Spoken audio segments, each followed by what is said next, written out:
今仔咱继续来看立法院新会期，今仔日开始来开会。行政院长陈建仁到立法院做施政报告，但是这个过程并不顺利，因为国民党团希望先来进行着实案的宣布，然后再来施政报告。所以国民党全体立委是占领着发言台，委互陈建仁来就台。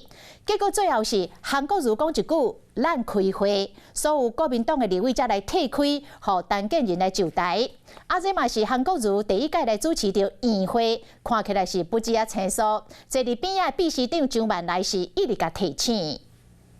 透早10点04分，立法院长韩国瑜为议场的后门行入来，先甲边仔秘书长张万来鞠躬，说了个亲身主持会议。现在开会，今天是本院第11届第一会期第1次会议，欢迎各位委员加入立法院这个大家庭。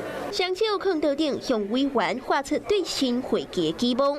在咧宣讨事件的过程，嘛出现一寡插曲。送院会处理。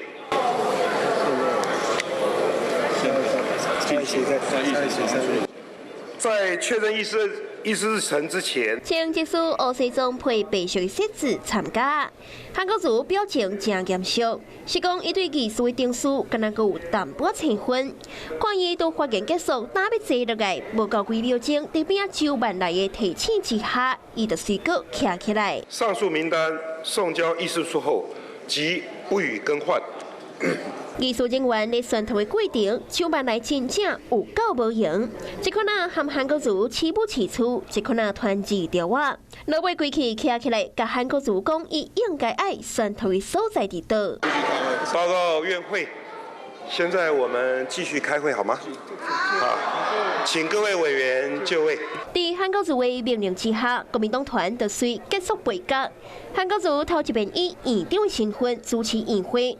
呈现形象和过去完全不同。Hello， 我是林仙怡。想要抢先掌握最及时的新闻资讯吗？赶快订阅、按赞、开启小铃铛，锁定华视新闻 YouTube 频道。